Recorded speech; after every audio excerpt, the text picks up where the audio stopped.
মেলিলো প্ৰথম চকু তোমাৰ কোলাতে আই জীৱনৰ আদিম পোৱা মুদিম আকৌ চকু তোমাৰ কোলাতে হৈ জীৱনৰ শেষ সন্ধিয়া। আহিলো তাৰৰ প্ৰিয় দৰ্শক, দেওবৰীয়া কাব্যানুষ্ঠান কাব্যশ্ৰীলৈ সকলোকে স্বাগতম জনাইছোঁ। আজি আমাৰ সেই কাব্যশ্ৰী অনুষ্ঠানলৈ লৈ আহিছোঁ বিশিষ্ট এগৰাকী কবি বিজুলতা পায়েঙৰ এটি কবিতা পাঠ। বিজুলতা পায়েঙৰ সুন্দৰ এটি কবিতা পাঠ আহক আজি সকলোৱে শুনো। নমস্কাৰ, মই এটি কবিতা পাঠ কৰিব লৈছোঁ। কবিতাটিৰ শিৰোনাম হৈছে দুখীয়াৰ পজা।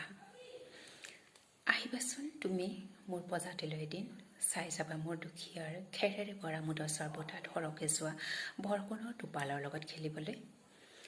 ৰদ বতাহ খলুৱে একাকাৰ হৈ মিলিত হৈ মোৰ পজাত, বেৰৰ সুৰুঙাৰে অহা মলে এজাকৰ স্পৰ্শত পাওঁ এক বুজাব নোৱাৰা মাদকতা।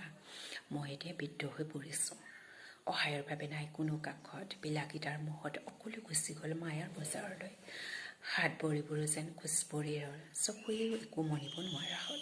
তুমি নাহাঁহিবা মোৰ দুখীয়া পজাতি চাই, নকৰিবা লাজ মোৰ পৰিচয় দি।